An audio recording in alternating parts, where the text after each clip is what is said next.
Hello everyone, Assalamu alaikum. How are you all? I hope you are well.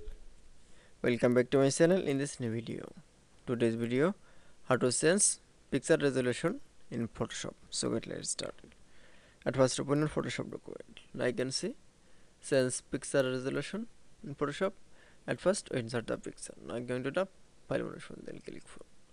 Now click from open option. Now select from picture. Now click from open option. Now insert the picture. This picture, change the resolution. Now I'm going to the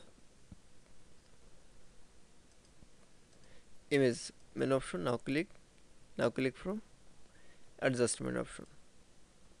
Now click from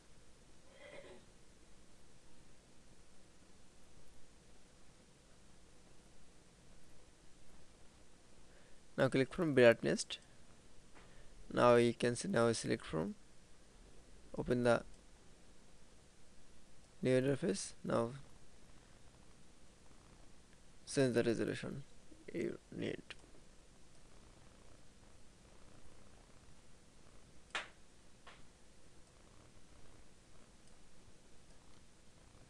That it is. Now click OK. That it is. I can see sense resolution in Photoshop document is very easily. I hope to enjoy the video.